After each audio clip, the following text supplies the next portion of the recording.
परम उद्देश्य की ओर जो साधकों के लिए आवश्यक है उसकी ओर पुण्य श्री डॉक्टर वाले बाबा महाराज ने कृपा करके संकेत किया।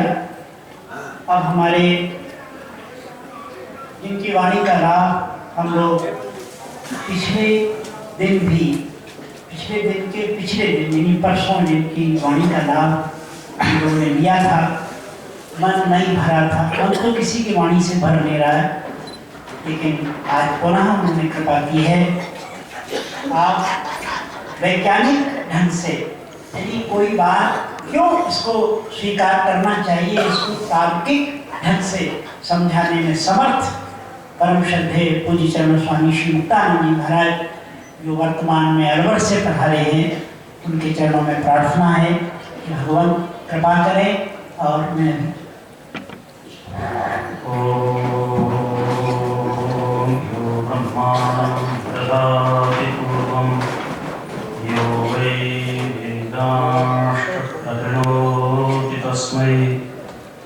तम हरेवमात्मबुद्धे प्रकाशं मुमुक्षुर्वै शरणमहं प्रपद्ये। मुमुक्षुर्वै शरणमहं प्रपद्ये। ॐ शान्ति शान्ति शान्ति। परम श्रद्धेय अनंत श्री विभूषित श्रीमद स्वामी अखंडानंद जी सरस्वती जी महाराज के श्री चरणों में हमारा प्रणाम। परमहंस परिव्राजकाचार्य परम श्रद्धेय आज की सभा के सभापति श्रीमद स्वामी हंसानंद जी महाराज, समुपस्थित सभी श्रद्धेय संत चरणवृंद और सामने बैठे हुए महाराज श्री के सभी भक्तवृंद। बिहार स्कूल ऑफ योगा मुंगेर से मेरे पास फोन आया, आपको ब्रह्म वैवर्त पुराण की कथा करनी है। उस समय मेरे हाथ में जो पुस्तक थी वह महाराज श्री का श्वेता श्रोतोपनिषद पर दिया हुआ प्रवचन था। तो मैं ब्रह्म वैवर्त पुराण को पढ़ने लगा। तो ब्रह्म वैवर्त पुराण में 8 प्रकार के अवतारों का वहां वर्णन किया। इनमें एक अवतार का है पूर्ण अवतार, जिसके लिए भागवत ने कहा भगवान तु कृष्णस्तु भगवान। एक अवतार है अंशावतार, एक अवतार का वर्णन किया अंशांशावतार, और उसी क्रम से एक अवतार का वर्णन किया कारक अवतार। कारक अवतार उन महापुरुषों को कहा है जो किसी विशेष प्रयोजन के लिए परमात्मा की प्रेरणा से संपूर्ण जीवों के कल्याण करने के लिए इस धराधाम पर अवतीर्ण होते हैं। मैं उपनिषद पढ़ रहा था और उपनिषद में बहुत सुंदर ढंग से योग की व्याख्या महाराज श्री ने कही। त्रिरुन्नतम प्राप्य समम शरीरम हृदयेन्द्रियाणि। और ये जब व्याख्या में पढ़ने लगा इस मंत्र की, तो वहां पर लिखा था कि हमें कितने प्रकार की ग्रंथि का हमें भेदन करना है, कितने प्रकार की ग्रंथि हमारे अंदर है। और उन्होंने बताया वासना की ग्रंथि है, संस्कार की ग्रंथि है, अनेक ग्रंथियों का महाराज श्री ने वर्णन किया। तो मैं विचार कर रहा था कि क्या ये कारक पुरुष तो नहीं है? जो बात बड़ी कठिनाई से समझ में आ सकती है, साधना की दृष्टि से आप देखेंगे, जैसे अभी हमारे पूज्य टाट बाबा जी महाराज ने कहा, शब्द से अशब्द की ओर, क्रिया से अक्रिया की ओर, स्पंदन से निस्पंदन की ओर की जो यात्रा है, उस यात्रा की जब हम प्रारंभ करना चाहेंगे तो निश्चित रूप से आपको महाराज श्री के द्वारा जो उपनिषदों में साधना की विधि बताई गई है उनका आश्रय लेना होगा, और उस आश्रय के आधार पर हम उस साधना को सफल बना सकते हैं। तो मेरा ऐसा विचार है वो ग्रंथ पढ़ते समय, चूंकि मैंने वो कुछ घंटे पहले वो ब्रह्मवैवर्त पुराण पढ़ा था, उसमें 8 प्रकार के अवतारों की मैंने वर्णन पढ़ा था। उसके बाद मैं उपनिषद पढ़ रहा था, मुझे ऐसा लगता है, मैं सच और ईमानदारी से कहता हूँ, महाराज श्री तो कारक पुरुष ही थे, कारक ही थे। और उन्होंने जो कार्य किया, उन्होंने जो वर्तमान में हमको दिया, वर्तमान में उन्होंने हमें क्या नहीं दिया है, ये कहना बहुत मुश्किल है। सबसे महत्वपूर्ण चीज है, सबसे महत्वपूर्ण चीज है ज्ञान। ज्ञान सबसे महत्वपूर्ण चीज है। अंधकार को दूर करना, ये सबसे महत्वपूर्ण चीज है। भोजन आप अपने परिश्रम से कमा करके खा सकते हैं, प्राप्त कर सकते हैं, वस्त्र भी आप प्राप्त कर सकते हैं, संसार की सभी वस्तुएं आप प्राप्त कर सकते हैं, लेकिन ज्ञान एक ऐसा तत्व है जो बिना करुणा के, जब तक गुरु के हृदय में करुणा का भाव उदय नहीं होगा, तब तक आप ज्ञान को प्राप्त नहीं कर सकते। और ज्ञान का इतना विपुल साहित्य, ज्ञान का इतना विपुल भंडार महाराज श्री ने हमें दिया, आप अंदाजा लगा सकते हैं। भगवान शंकराचार्य जी के लिए हम कहते हैं करुणा वर्णालय, हम कहते हैं। क्या महाराज श्री करुणा वर्णालय नहीं है?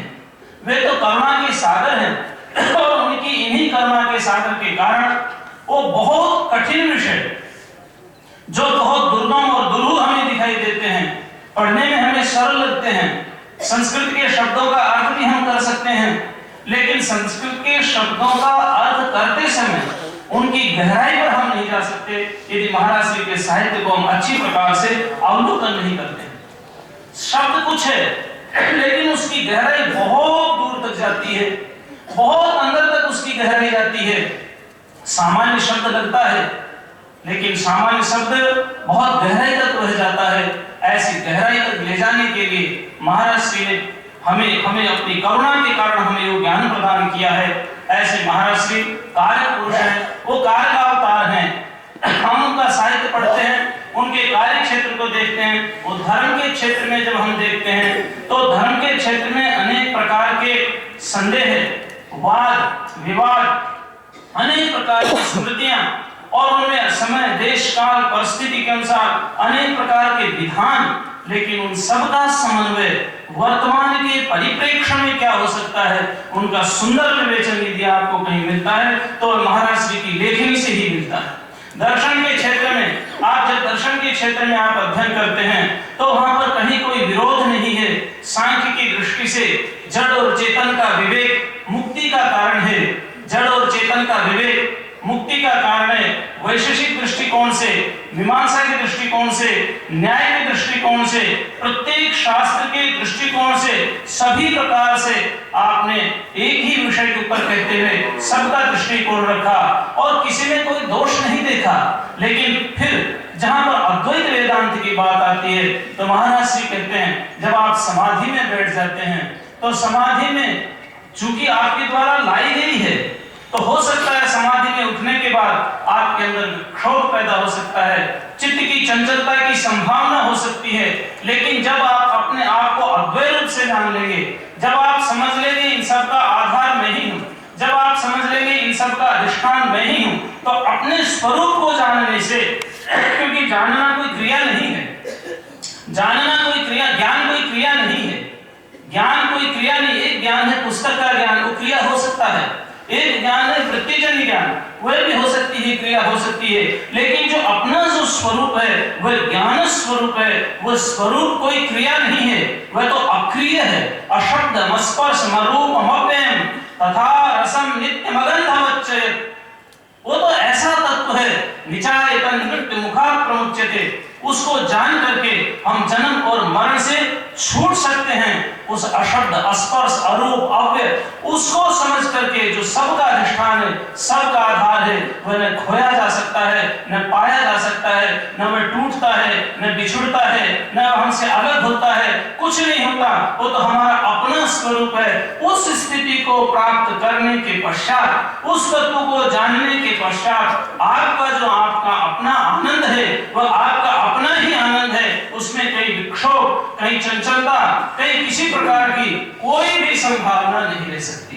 ऐसे तत्व को महाराज श्री ने बहुत ही सुंदर और बहुत ही सरल ढंग से महाराज श्री ने समझाया कि हम अपने अधिष्ठान को जाने, अपने अधिष्ठान को जाने।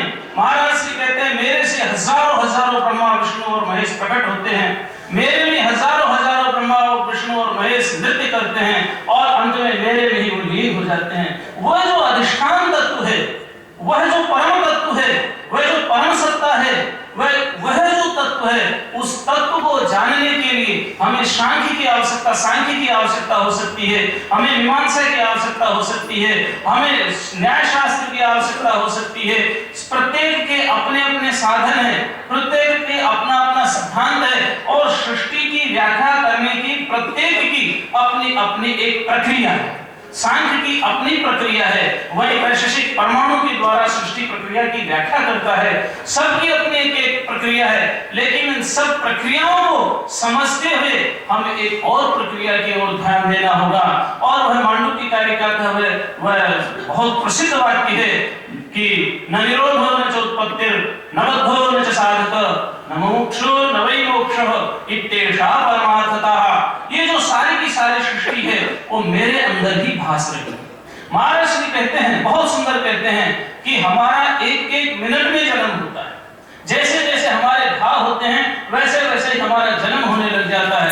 अभी मैं वक्ता हूँ, मेरे अंदर मेरा एक जन्म हुआ वक्ता के रूप में। अभी मैं शांत हो जाऊंगा तो मेरा एक दूसरा जन्म होगा श्रोता के रूप में। जैसे जैसा भाव आता है वैसा वैसा ही मेरा एक एक जन्म हो जाता है। तो ये जन्म और ये क्या है? एक एक भाव है। ऐसे ही ये सारी की सारी सृष्टि क्या है? ये एक अविद्या का, माया का, ये सारा का सारा खेल है, जो कि सारा का सारा हमें प्रतिभासित हो रहा है, प्रतीत हो रहा है। और प्रतीत है नहीं, प्रतीत होना अलग चीज है और उसका होना अलग चीज है। प्रतीति हो सकती है लेकिन वह वस्तु हो ये जरूरी नहीं है। ये सारा का सारा संसार जो हमें प्रतीत हो रहा है, जो हमें भाषित हो रहा है, जो प्रतिभासित हो रहा है, स्वप्न में हमें पदार्थों की प्रतीति होती है, लेकिन स्वप्न के पदार्थ जागने पर होते नहीं है। प्रतीति होती है, होते नहीं है। इसी प्रकार से ये संसार प्रतीत हो रहा है लेकिन है नहीं। है कौन? ये जिसके अंदर प्रतीत हो रहा है, जिसके अंदर से उद्भासित हो रहा है, जिसके अंदर से प्रतिभासित हो रहा है, वह जो सत्ता है वही मेरा अपना स्वरूप है, वही मेरा अपना स्वरूप है। और इसी अपने स्वरूप को जानने के लिए, समझने के लिए हमें प्रयत्न करना चाहिए। महाराज श्री ने बहुत ही सरल और बहुत ही सुंदर शब्दों में भक्ति के माध्यम से जब हम भागवत शास्त्र पढ़ते हैं महाराज श्री का, तो महाराज श्री के भागवत शास्त्र में महाराज श्री कहते हैं ब्रह्मेति परमात्मेति भगवान इति शब्देते। देखिए उनकी कितनी सुंदर व्याख्या है। वेदांत की दृष्टि से वह ब्रह्म है, योग की दृष्टि से वह परमात्मा है और भक्ति की दृष्टि से भगवान। वाह, कितना सुंदर तीनों को, विशेषणों को, तीनों शब्दों को कितना सुंदर और कितना सरल व्याख्या कर दिया। तत्व एक ही है, तत्वेषु केवलमयं विदुषां विभागः। तत्व तो एक ही है, लेकिन उसी एक तत्व को विभिन्न नामों से, विभिन्न शब्दों से, नाना नामों से, नाना शब्दों से, उसी को ब्रह्मा, उसी को विष्णु, उसी को रुद्र, उसी को सब कुछ कहते हैं। एक ही तत्व है, एकम सद्विप्रा बहुधा वदन्ति। तत्व एक है, लेकिन उस एक तत्व को विद्वान लोग अनेक प्रकार से देखते हैं, अनेक प्रकार से उसका विवेचन करते हैं, अनेक प्रकार से उसकी व्याख्या करते हैं। प्रत्येक का अपना अनुभव है, लेकिन सबका अनुभव को अगर आप मिलाते हुए चले जाएंगे तो फिर सबके पीछे एक ही तत्व दिखाई देगा, एक ही तत्व आपको जानने में आएगा। तो वही ब्रह्म है वेदांत की दृष्टि से, वही परमात्मा है योग की दृष्टि से, और वही भगवान है भक्ति की दृष्टि से। तो तत्व तो एक ही है, तत्व एक ही। वेदांत उसे ब्रह्म कहते हैं, योगी उसे परमात्मा कहते हैं और भक्त उसे भगवान कहते हैं। लेकिन जब साधना के दृष्टिकोण से पहुंचना होगा तो साधना के दृष्टिकोण से पहुंचने पर न वहां भक्त है, न वहां वेदांती है, न वहां ज्ञानी है, न वहां योगी है, वो केवल एक परम सत्ता है, परम तत्व है, अधिष्ठान स्वरूप है। उस अधिष्ठान को आप ब्रह्म कहें, उसको सत कहें, उसको चित्त कहें, उसको आनंद कहें, कुछ भी आप उसका नाम दें। जहां पर न रोग है, न जरा है, न मृत्यु है, न भय है, न जन्मना है, न मरना है, न छूटना है, न पाना है, न खोना है, केवल और केवल अपने स्वरूप में अवस्थित हो जाना है। इस तरह से महाराज श्री ने बहुत सुंदर शब्दों से ये साधना की पद्धति हमें बताई। जहां महाराज श्री के प्रवचन सुनते हैं, जहां उनका साहित्य हम पढ़ते हैं, थोड़ा दृष्टिकोण हम अपना साधना की तरफ भी अगर लगाएं, ये महाराज श्री ने साधना के दृष्टिकोण से हमें क्या दिया है, तो साधना की तरफ से हम लगाएंगे तो निश्चित रूप से उनके साहित्य से हमें बहुत कुछ शिक्षा मिलेगी, बहुत कुछ ग्रहण करने को मिलेगा और हम शब्द से अशब्द की ओर पहुंच जाएंगे, हम स्पंदन से निस्पंदन की ओर पहुंच जाएंगे और हम इस सारे व्यवहार जगत को अपने में ही विलीन करके एक शांत स्वरूप की अवस्था को प्राप्त हो जाएंगे, जो हमारा सबका लक्ष्य है, हमारा सबका ध्येय है, हमारा सबका एकमात्र प्राप्तव्य तत्व है, हमारा सबका एकमात्र ज्ञातव्य तत्व है। वही तत्व हम जाने समझे महाराज श्री की कृपा से। वो तो कारक पुरुष हैं। मैं तो अपने आप को बहुत सौभाग्यशाली समझता हूँ कि महाराज श्री के जन्म शताब्दी समारोह पर मुझे अवसर दिया और इसके लिए मैं आप सबका आभारी भी हूँ। और सबसे बड़ी बात, महाराज श्री के प्रति हम अपनी वाक्य पुष्पांजलि इन्हीं शब्दों के साथ हम समर्पित करते हैं कि हे स्वामी, आपका जो साहित्य है वो हमारे आत्मसात हो जाए, आपके जो द्वारा बताया हुआ ज्ञान है वो आत्मसात हो जाए। और ध्यान रखना, संत महापुरुष का आविर्भाव होता है, संत महापुरुष का तिरोभाव होता है और कारक पुरुष अपनी इच्छा से आया करते हैं, अपनी इच्छा से जाया करते हैं। वैसे उनमें अपने आप में न आना है न जाना है, केवल इस पंच भौतिक देह को विलीन ही करना है। न तस्य प्राणः उत्क्रामन्ते अत्रैव समवलीयन्ते। इन्हीं शब्दों के साथ मैं महाराज श्री के श्री चरणों में अपनी वाक्य पुष्पांजलि समर्पित करता हूँ। ओम शांति शांति।